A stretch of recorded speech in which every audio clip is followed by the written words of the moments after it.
আসসালামু আলাইকুম। প্রিয় দর্শক, অন্য মঞ্চের আলাপচারিতায় আপনাদের সকলকে আমন্ত্রণ জানাচ্ছি। থাম্বনেল দেখে আপনারা বুঝেই গিয়েছেন 12ই ফেব্রুয়ারি নির্বাচনের অনিশ্চয়তা নিয়ে কথা বলতে এসেছি এবং এর নতুন প্রেক্ষিত হলো আহ, বিএনপি দলের বিএনপি দলের নির্বাচন বয়কট এই বিষয়টি।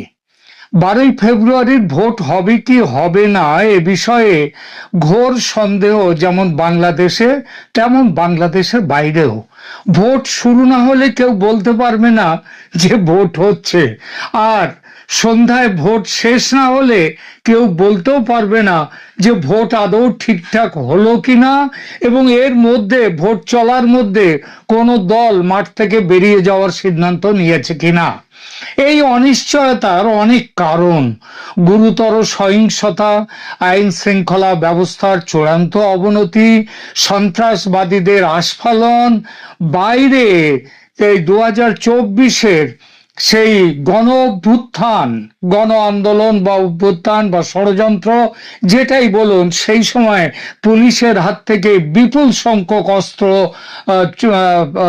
বেদখল হয়ে যাওয়া, এবং পরবর্তীকালে আবার পাকিস্তান থেকে জাহাজ ভর্তি করে বহু অস্ত্র চলে আসা এবং সেই সব অস্ত্র সন্ত্রাসবাদীদের হাতে চলে গেছে, তাদের আস্ফালন শুরু হতে পারে এবং তার প্রেক্ষিত দেখা যাচ্ছে, তার কিছু ইঙ্গিতও দেখা যাচ্ছে।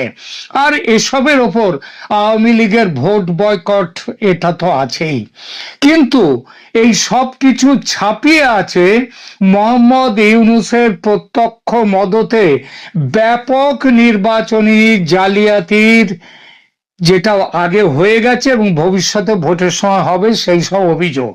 আপনারা ইতিমধ্যে শুনেছেন যে প্রায় 20 থেকে 30 হাজার, সংখ্যাটা পরিষ্কার নয়, সেটা হচ্ছে সেনার পোশাক এবং ওই যে বর্ডার গার্ডস বাংলাদেশ, তাদের পোশাক এবং র্যাবের পোশাক, এই সমস্তগুলো তৈরি করা হচ্ছে বেসরকারিভাবে, কারণ ভোট জালিয়াতি করার উদ্দেশ্যে।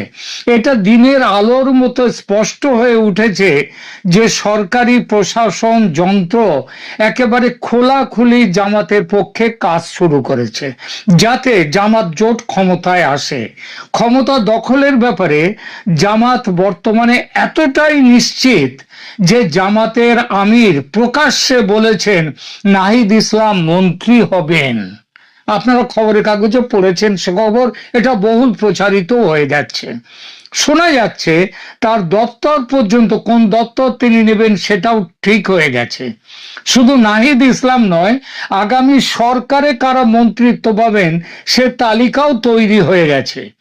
জয়ের ব্যাপারে জামাত এতটাই নিশ্চিত যে এই নিশ্চিত হওয়ার কারণ ইউনূস এবং তার সরকারের খোলাখুলি জামাত এনসিপি জোটকে সমর্থন, এবং তার সঙ্গে দেশের সেনাবাহিনীরও এই জোটকে পরোক্ষ সমর্থন। এখন অবধি পরোক্ষ আছে, নির্বাচনের দিন এই সমর্থন আর পরোক্ষ থাকবে না, প্রত্যক্ষ হয়ে যাবে। বিএনপি এটা বুঝেছে অনেক দেরিতে। এতদিন বিএনপি ভাবছিল মাঠে আওয়ামী লীগ নেই, দেশে ফিরেছেন তারেক, দলের সঙ্গে আছে খালেদা জিয়ার মৃত্যুজনিত সহানুভূতির ভোট, সব মিলিয়ে বিএনপি ভেবেছিল তাদের জয় অনিবার্য। প্রথম দিকে বেশ কিছু জনমত জরিপ সেটা বিএনপির বড় সড় জয়ের কথাও বলেছিল, এখনো যে বলছে না তা নয়, কিন্তু এসব জরিপ বেশিরভাগই ঘরে বসে করা, আর করেছে কারা? ভুই ফোর সব সংস্থা, বেশিরভাগ যাদের কোনো অভিজ্ঞতা নেই। 500, 1000, 2000, 5000 মানুষের সঙ্গে অনলাইনে যোগাযোগ করে কথা বলে তৈরি হয়েছে এইসব জরিপ, বাস্তবতার নামগন্ধ নেই। কিছু জরিপ করা হয়েছে আবার মোহাম্মদ ইউনূসের বিএনপির জন্যে তৈরি ফাঁদের অঙ্গ হিসেবে। একটু বুঝিয়ে বলি যে ফাঁদের অঙ্গ কেন, যে বিএনপিকে স্তব বাক্য দেয়া হবে যে তোমরা জিতছ, সুতরাং সেই জেতাটাকে একটু কাগজে কলমে একটু ভালোভাবে দেখানো, এইটা হচ্ছে ফাঁদ। ফাঁদটা কে তৈরি করেছেন? মোহাম্মদ ইউনূস তা সরকারও তৈরি করেছে। কার জন্য? বিএনপির জন্য। ভারতের কেন্দ্রীয় এক গোয়েন্দা সংস্থার বাংলাদেশ বিষয়ে যুক্ত এক মাঝারি দরের অফিসারের সঙ্গে কথা হচ্ছিল। তিনি ইউনূসের এক চমৎকার প্ল্যানের কথা বললেন, যে প্ল্যানটার কথা আমি বলতে যাচ্ছি। বেশ কিছু হঠাৎ গজিয়ে ওঠা জরিপ সংস্থাকে সরকারের তরফ থেকে বলে দেওয়া হয়েছে বিএনপিকে জয়ী দেখিয়ে কিছু জরিপ করতে, মানে ফরমায়েশি জরিপ। এই জরিপ কর্তারা বেশি পরিমাণে আওয়ামী লীগের ভোট বিএনপির বাক্সে ফেলে দিয়ে খুব ট্রাপ এঁকে একেবারে বিএনপিকে জিতিয়ে দিচ্ছে। এইসব জরিপের ফলে বিএনপি ক্ষমতায় আসার বিষয়ে দারুণ নিশ্চিত ছিল, বলা যায় একেবারে স্বপ্নে বিভোর ছিল। কিন্তু একেবারে প্রস্তুতির শেষ লগ্নে এসে ঘুম ভেঙেছে বিএনপির। মাঠের আসল ছবি ধরা পড়েছে চোখে। সরকার এবং সেনা যে জামাতের সঙ্গে জোট বেঁধে নির্বাচনী জালিয়াতির বড়সড় প্ল্যান বানিয়েছে, সেটা ধরা পড়েছে বিএনপির কাছে। তারেক রহমানের গত ৩-৪ দিনের ভাষণ একটু ভালোভাবে খেয়াল করুন, দেখবেন নির্বাচনী জালিয়াতি নিয়ে তিনি রীতিমতো বলতে শুরু করেছেন।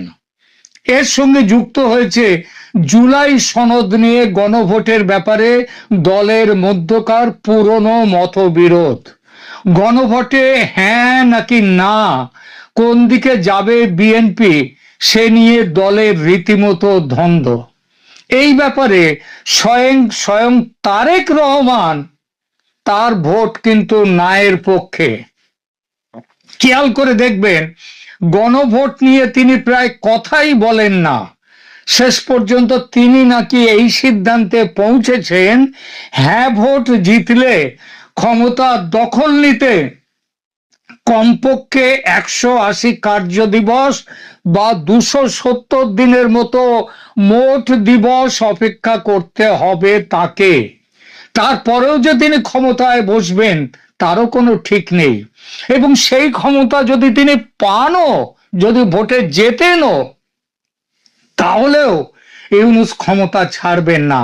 আর সেনাবাহিনী তো আছে ইউনূসের পাশে। কিন্তু এর চেয়েও বড় আর এক বিপদ দেখতে পেয়েছে বিএনপি।